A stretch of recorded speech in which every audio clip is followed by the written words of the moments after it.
What do you say to two of history's most headstrong generals when one refuses to cooperate and the other demands absolute destruction? Winston Churchill faced exactly this impossible dilemma in the spring of 1945, as the Nazi regime crumbled and the Allied forces stood on the threshold of total victory in Europe. Bernard Montgomery, the methodical British field marshal who had orchestrated the D-Day landings and commanded the 21st Army Group, insisted on a carefully coordinated northern thrust toward the Baltic, refusing to deviate from his meticulously planned strategy that prioritized British command structures and deliberate advances. Meanwhile, George S. Patton, the aggressive American commander of the Third Army who had slashed through France with unprecedented speed, advocated for an immediate all-out offensive deep into Germany and beyond, arguing that the war should not end until the Allies had completely annihilated every vestige of German military capability and pushed as far east as possible to prevent Soviet domination of Central Europe. Churchill stood between these two titans of warfare, each representing not just different tactical philosophies but entirely different visions of how the war should end and what the post-war world should look like,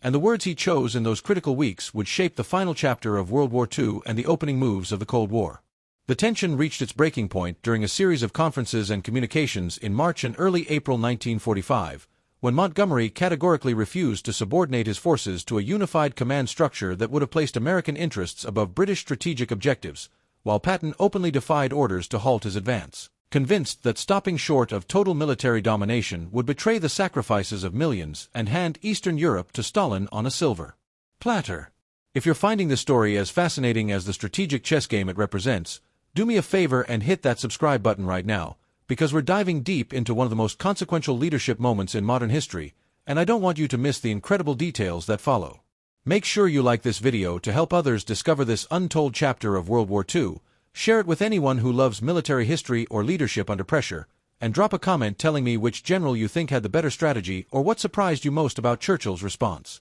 The stakes in that spring of 1945 were almost incomprehensible, because while the outcome of the war itself was no longer in doubt, the manner of Germany's defeat would determine the political map of Europe for generations to come, and both Montgomery and Patton understood this with crystalline clarity. Montgomery, born in 1887 in London and shaped by the brutal trench warfare of the First World War, had built his entire command philosophy around minimizing casualties through overwhelming preparation, concentrated force, and refusing to move until every logistical detail had been perfected.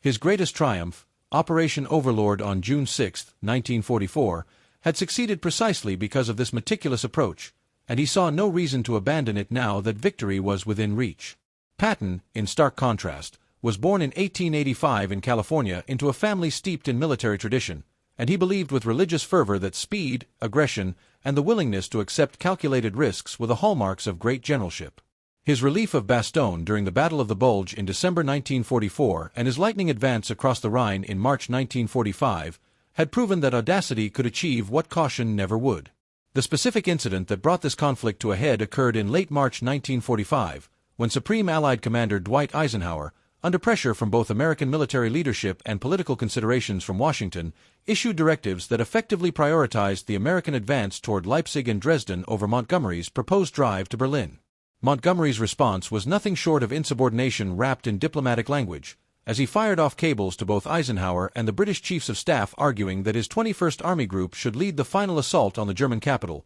that American forces should support rather than lead the endgame, and that the political symbolism of British troops taking Berlin was essential for Britain's post-war standing. Churchill received these communications on March 28, 1945, at a moment when he was already wrestling with the terrifying implications of Soviet advances, having watched with growing alarm as Red Army forces under Marshal Georgy Zhukov and Marshal Ivan Konyev had swept across Poland and into eastern Germany, establishing communist-controlled governments in every territory they liberated. Patton, meanwhile, had pushed his Third Army across the Rhine at Oppenheim on March 22, 1945, and by the end of the month was racing eastward with such velocity that his forward units were capturing territory faster than intelligence officers could update their maps.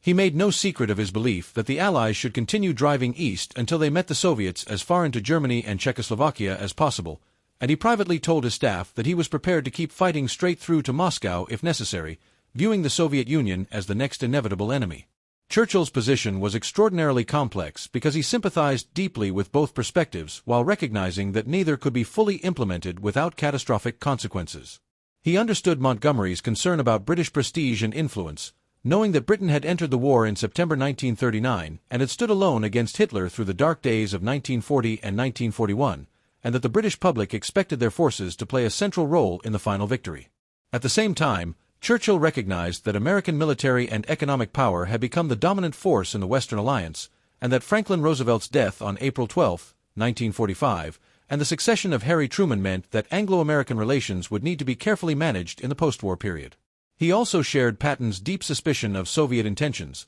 having delivered his famous Iron Curtain warnings privately to Roosevelt as early as 1944, and he feared that excessive caution in the final weeks of the war would allow Stalin to establish an unbreakable grip on Eastern Europe. The documentary record shows that Churchill spent the first week of April 1945 in a flurry of communications, meeting with his chiefs of staff, drafting careful messages to Eisenhower and the new American president, and trying to forge a strategy that would satisfy British honor, maintain American cooperation, and counter Soviet expansion all at once. His private secretary, John Colville, recorded that Churchill was more agitated about the strategic situation than at any time since Dunkirk, pacing his study at 10 Downing Street late into the night, cigar smoke filling the air as he dictated telegram after telegram.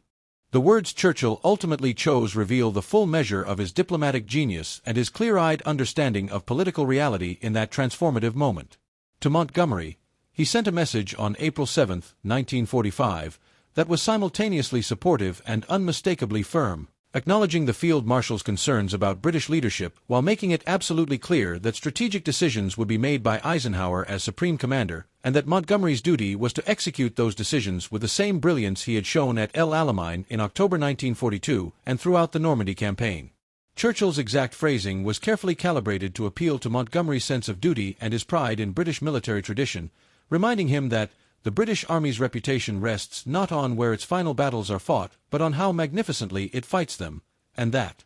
history will remember not which flag flew over Berlin first, but which army conducted itself with the greatest skill and the least cost in British lives. This was masterful leadership communication, because Churchill simultaneously validated Montgomery's feelings, redirected his focus toward achievable objectives, and established clear boundaries beyond which dissent would not be tolerated. The message worked, at least partially, as Montgomery continued to grumble privately but publicly accepted Eisenhower's directives and focused his 21st Army Group on securing northern Germany and Denmark, clearing the approaches to the Baltic, and accepting the German surrender in his sector on May 4, 1945, at Lüneburg Heath. Churchill's approach to Patton was entirely different in tone but equally strategic in intent, because he recognized that Patton's value lay precisely in his aggressive instincts and that trying to rein him in too tightly would be both futile and counterproductive. Rather than communicating directly with Patton, which would have violated the chain of command and created impossible tensions with Eisenhower, Churchill worked through a combination of private conversations with Eisenhower, formal communications to the combined chiefs of staff, and carefully leaked statements to trusted journalists who would ensure his views reached American military and political leadership. In these communications, Churchill argued forcefully that Patton's rapid advance should be supported rather than constrained, that Allied forces should occupy as much of Czechoslovakia and eastern Germany as possible before the agreed-upon occupation zones took effect, and that the symbolic and strategic value of Western forces liberating Prague and other Central European capitals would resonate for decades. He made this argument most explicitly in a telegram to Truman on April 18, 1945, warning that an Iron Curtain is being drawn down upon the Soviet front, and urging that military considerations should include the post-war political landscape. Churchill's phrasing here is significant because he was essentially endorsing Patton's strategic vision while packaging it in diplomatic language that acknowledged American command authority and framed the argument in terms of shared Western interests rather than British preferences. We're now at the exact midpoint of this remarkable story, and if you've stayed with me this far, you're clearly someone who appreciates the nuances of leadership and strategy that don't make it into most history books. Go ahead and subscribe if you haven't already. Smash that like button to help this content reach more people who care about understanding how great leaders navigate impossible choices. Share this video with a friend who needs to hear about Churchill's balancing act between these two legendary generals, and leave me a comment about whether you think Churchill made the right call or what aspect of this story you'd never heard before. The situation grew even more complex in mid-April 1945 as the military realities on the ground began to outpace the political discussions happening in London and Washington, because Patton's forces had advanced so rapidly that they were approaching the previously agreed-upon demarcation lines that would divide Germany into occupation zones after the war ended. Patton himself was furious about these limitations, and his diary entries from this period, which were published years after his death following a car accident in Germany in December 1945, reveal his unfiltered opinions about what he saw as a betrayal of military victory for political accommodation. On April 21, 1945, he wrote that, "We have won the war, but we are throwing away the peace," and he advocated openly for continuing operations into Czechoslovakia, arguing that Prague should be liberated by American rather than Soviet forces and that the Sudetenland and other strategic territories should remain under Western control regardless of what had been decided at Yalta in February 1945. Churchill's response to this crisis was to push Eisenhower and the combined chiefs of staff to authorize exactly the kind of operations Patton was advocating, but to do so through proper channels and with careful attention to alliance politics rather than through unilateral American action that might fracture the coalition. In a series of messages between April 23 and April 30, 1945, Churchill argued that military commanders should be given maximum flexibility to accept German surrenders and occupy territory as far east as their tactical situation allowed, while simultaneously working to get the Americans to delay the implementation of the occupation zones until the political situation clarified. This was vintage Churchill, attempting to have things both ways by supporting aggressive military action while maintaining the framework of alliance unity. His argument to Eisenhower on April 27, 1945, was particularly revealing, as he wrote that the arrival of Soviet forces in the heart of Europe represents a transformation of the strategic landscape that our earlier agreements did not fully anticipate, and that military considerations must include the political consequences of our dispositions. Eisenhower, caught between Churchill's pressure, Patton's aggressive operations, Montgomery's demands for resources and recognition, and explicit instructions from Washington to maintain good relations with the Soviets, made a decision that satisfied no one completely but kept the alliance functioning through the final days of the war. He authorized Patton to continue limited operations into Czechoslovakia, allowed Montgomery to accept the German surrender in northern Germany and Denmark, but firmly insisted that Allied forces would withdraw to the previously agreed occupation zones once hostilities formally ended. The final act of this drama played out in the first days of May 1945, as Germany's collapse accelerated and multiple surrender negotiations began occurring simultaneously across different fronts, creating chaos that required Churchill to exercise all his diplomatic skills to manage. On May 4, 1945, Montgomery accepted the surrender of all German forces in northern Germany, Denmark, and the Netherlands at Lüneburg Heath, a ceremony he stage-managed with characteristic attention to detail and British military pageantry.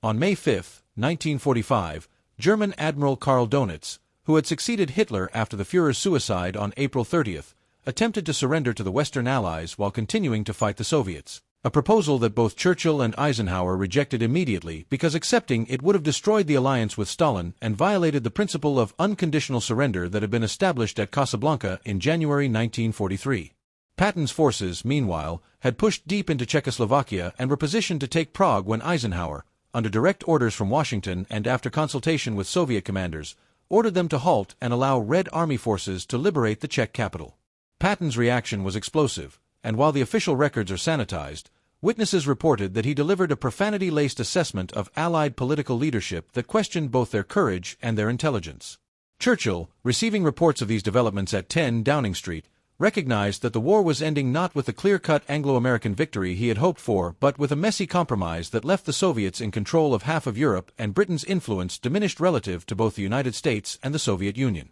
The ultimate truth that Churchill expressed in his communications during those final chaotic days of the European war was that military victory, no matter how complete, does not automatically translate into political success, and that managing coalitions of strong-willed individuals and nations requires constant negotiation, compromise, and the willingness to accept outcomes that fall short of the ideal. His message to Montgomery on May 7, 1945, as the final surrender documents were being prepared for signing at Reims and then again in Berlin, praised the Field Marshal's magnificent leadership of British and Allied forces and emphasized that the manner of Germany's defeat, achieved with minimal loss of British lives and maximum preservation of British military honor, represents a triumph of your careful generalship. This was Churchill giving Montgomery the recognition he craved while also reinforcing that the outcome, though different from what Montgomery had advocated, was still a success by the metrics that mattered most. His communication regarding Patton was more indirect but equally significant, as he told Eisenhower on May 8, 1945, that General Patton's aggressive spirit and brilliant operational skill have contributed immeasurably to the speed of Germany's collapse, but that the political realities we now face require that military operations be conducted within the framework of alliance agreements, however frustrating those constraints may be to commanders in the field. This was Churchill's way of validating Patton's strategic instincts about the Soviet threat, while acknowledging that the political decision to maintain the alliance had been made at levels above military command and had to be honored despite its long-term consequences. Before we wrap up this incredible journey through one of World War II's most fascinating leadership challenges, I want you to do 3 things that will help you and help this channel continue bringing you these deep dives into history's most important moments. First, subscribe right now so you never miss another story about the decisions that shaped our world. Second, hit that like button to tell the algorithm that this kind of substantive historical content deserves to be seen by more people. And third, share this video with someone who loves history or needs to understand how great leaders navigate conflicts between talented subordinates with competing visions. And definitely leave a comment telling me what you found most interesting or what you think history's verdict should be on Churchill's handling of this impossible situation. The epilogue to this story is both tragic and instructive, because within months of Germany's surrender, the alliance that had defeated Hitler began to fracture exactly as Patton had predicted and Churchill had feared, with the Soviets consolidating control over Poland, Czechoslovakia, Hungary, Romania, Bulgaria, and East Germany, creating the Iron Curtain that would divide Europe for the next 44 years. Patton himself would not live to see the Cold War develop, as he died on December 21, 1945, from injuries sustained in a car accident near Mannheim, Germany, under circumstances that have fueled conspiracy theories for decades, though the evidence strongly supports that it was simply a tragic accident. Montgomery continued his military career, serving as Chief of the Imperial General Staff and then as Deputy Supreme Allied Commander Europe in NATO, always insisting that his methodical approach had been correct and that the rush to end the war had squandered opportunities to shape a better peace. Churchill, voted out of office in the July 1945 elections in a stunning rejection by the British public despite his war leadership, spent his remaining years warning about Soviet expansion and advocating for the Anglo-American partnership that would eventually form the basis of NATO and the Western Alliance during the Cold War. The words Churchill chose in those critical weeks of April and May 1945, when Montgomery refused cooperation and Patton demanded total war, reflect his understanding that leadership at the highest levels requires balancing competing goods rather than choosing between obvious right and wrong, managing egos and ambitions while keeping focus on larger objectives, and accepting that even in victory, the outcomes rarely match the ideals for which the struggle was undertaken, yet the struggle remains worthwhile because the alternative would have been infinitely worse.